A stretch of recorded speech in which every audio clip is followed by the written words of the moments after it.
Thanks for watching. I'm meteorologist Jacqueline Thomas. Some cooler temperatures expected as we head through the day today and through the weekend before we see some warmer temperatures again next week. This cooling trend sticking around right through Father's Day. So today temperatures mainly in the 70s this afternoon.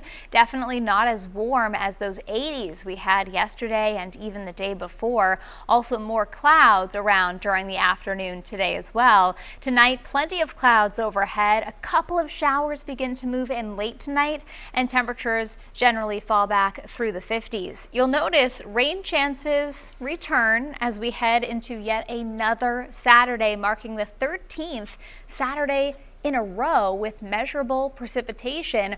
Although we're not expecting much by way of rainfall, it's still going to count in this streak that we've seen. Rain chances will be highest through the early morning hours on Saturday, and then decreasing rain chances as the day goes on. So during the day tomorrow, those few showers will give way to some drier hours in the afternoon, but we're also going to hang on to the cool temperatures through the weekend, highs mainly in the 60s. A look at the futurecast through the rest of this afternoon. Some clouds overhead at times, but a mainly dry day. Then tonight, clouds continue to thicken up and those showers develop as we head overnight into early Saturday.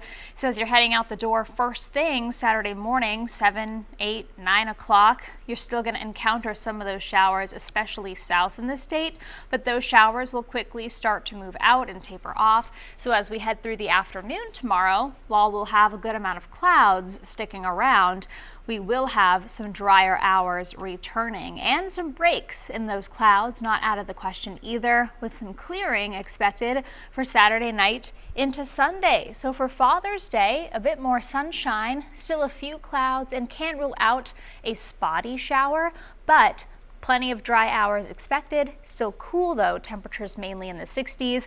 We see warmer temperatures as we head through next week, back into the 70s and the 80s by Wednesday.